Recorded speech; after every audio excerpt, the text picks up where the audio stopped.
I'm going to talk about kangaroo care. It means a lot to me. Even though I do not have children, as a nurse, I've seen the benefits of kangaroo care, and that's something I'm going to talk about as I talk through some of the benefits, because some of them I've seen personally as well as I've seen documented in research. So that's kind of where I'll go as I talk about it. So a little bit about me.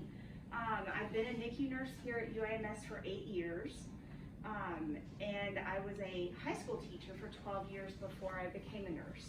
So I've always worked with kids, and all my life I've come from a large family. I even have 9 nieces and nephews, so just always been around kids my entire life. The reason I became interested in it in the first place, I have a nephew who was born premature, and when he was in the hospital, my sister was encouraged to do a lot of skin-to-skin care with him. And so it was interesting because I kind of at the time just thought, I wasn't a nurse yet, and I didn't understand why they would do that or what benefit that would have. It just kind of sounds a little silly to an outside person of why would you do that? But then when you start looking around, you know, at animals, that's a lot of what is so natural. When a baby is born, the first thing a mother wants to do is to hold their baby close, right? So it just seemed like the natural thing to do. And then when I became a NICU nurse in the NICU and I saw some of the benefits of it, I started doing more research into it. And so that's what I'm going to share with you, a lot of the research that I've done as well as what I've seen with it. So the first question a lot of people ask is, why kangaroo care? Why is it specifically about kangaroos? Because skin-to-skin bonding, skin-to-skin care, kangaroo care, those are all terms that we can use that mean the same thing. So it all means that skin-to-skin time where a parent or a caregiver is holding the baby on their chest, on their skin. Well, kangaroos are marsupials. And marsupials are known for giving birth to their babies who are underdeveloped and premature. And those premature babies stay in their pouch in order to mature and grow to be able to go out into the world on their own. And so they don't even leave their mother's pouch until they are 4 months old. That's the first time they even leave their mother's pouch. And they don't leave their mother's pouch for good until they're 10 months old. So they truly stay in their mother's pouch next to their mother's skin for a long time to develop and mature. And that's where that term kangaroo care came from.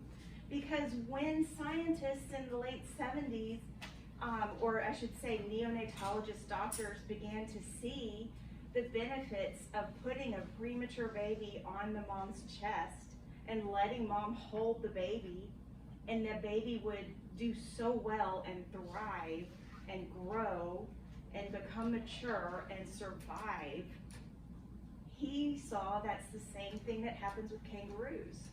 So he's the one that termed it kangaroo care. So that's kind of why we get kangaroo care and use it interchangeably with skin-to-skin care. So that's kind of just a little interesting fact about kangaroos, and since we don't have kangaroos around here naturally, we just don't always know that. Okay, so what are some of the benefits of kangaroo care, of that skin-to-skin bonding? And some of you may already even know some of the obvious ones, but when that baby is skin-to-skin with their parent or their caregiver, their body temperature begins to regulate better. So you may notice they actually don't get cold. Their body temperature will maintain to your body temperature. And that's a big deal, because that's one of the things people tend to say, no, I don't want to get my tiny baby out. He or she will get cold, but they actually don't. So they'll maintain a body temperature really well. Their oxygen levels tend to normalize and stay even. And so you have fewer events that occur. Even after that skin-to-skin time, you can have fewer events occur. And that goes for the Brady events, where their heart rate drops.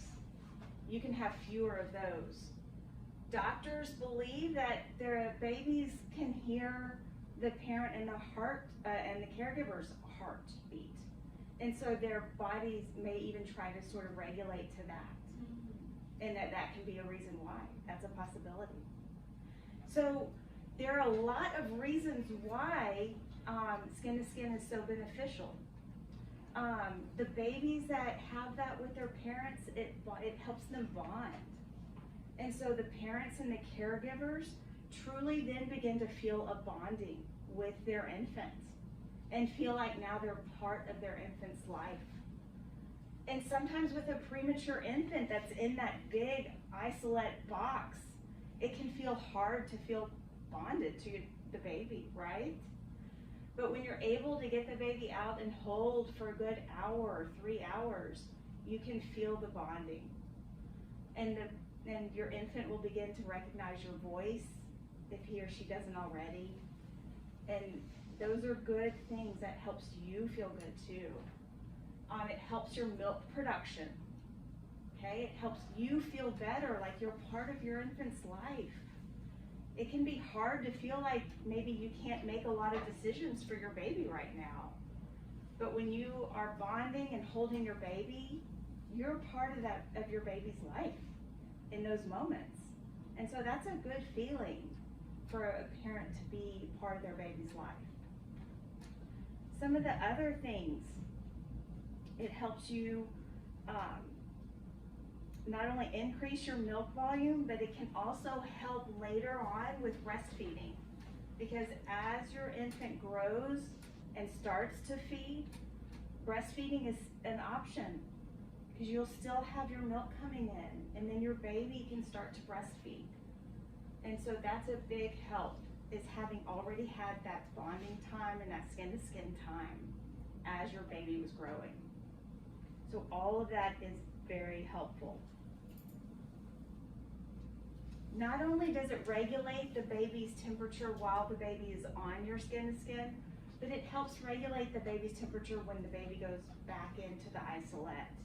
You'll find the baby's temperature can stay more regulated for longer periods of time, which helps them grow. They're not having to spend as much of their energy regulating their temperature. And so that's part of what allows them to grow even more. So a lot of babies that participate in regular skin to skin can then grow bigger. There are long-lasting social and behavioral patterns that are seen in the babies that do skin to skin with their parents and caregivers. So in other words, you'll see the benefits when your baby is 2, 4, or even 6 years old. There's even one study that was done, I believe it was in Colombia, that they did a long-term study, and 20 years after the premature babies were born, they went back and tracked down all of the premature babies. The ones who had done skin to skin, 20 years later, the families were still very close and together. A lot of those children even still lived in the home or very close to the home, whereas the families that did not do skin to skin, a lot of those families had broken up, and some of the children had gone on to live elsewhere and were not part of the family anymore. So it really does have even long-term impacts on the whole family just to do skin to skin. A lot of times babies that do skin to skin, it can even lead to an earlier discharge, because I've already mentioned it can help them grow faster. It can help with their feeding. They might be able to feed a little earlier, which also helps with growth. So a lot of these things can lead to even an earlier discharge than expected from the hospital. So all those are good things. All those are good things.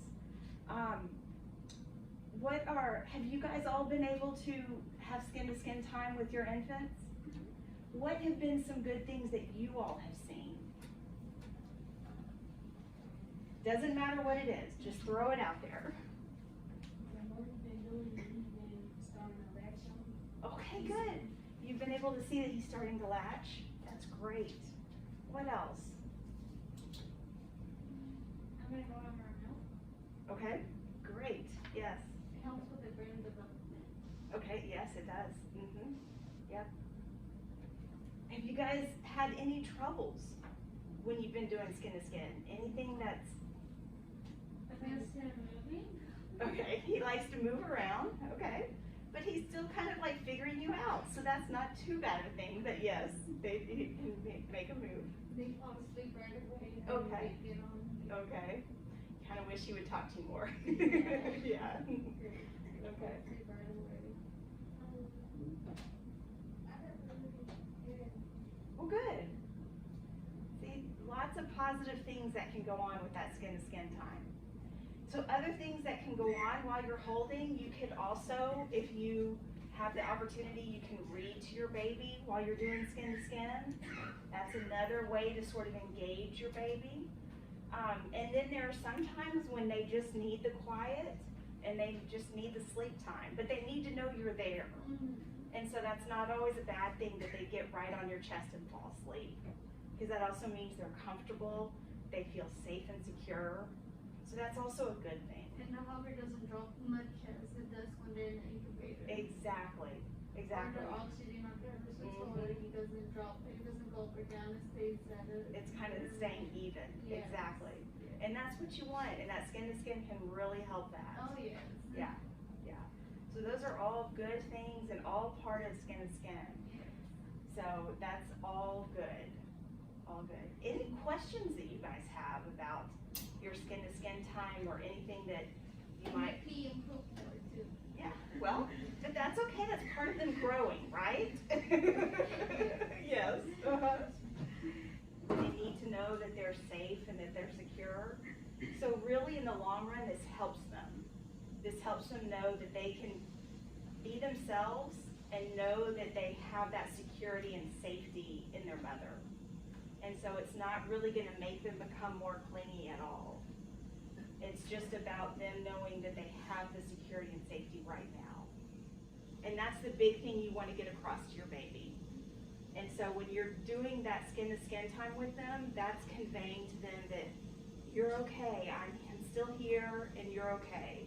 And that's what they need to know. That's really what they need to know right now. Sometimes there are limits, and we do that for a reason, but as much as you're able to, definitely always ask. Sometimes nurses get busy in their work and don't always offer. So don't feel that doesn't mean, you know, that you can't. So if you are interested and able, always ask, because if you can't, they'll explain.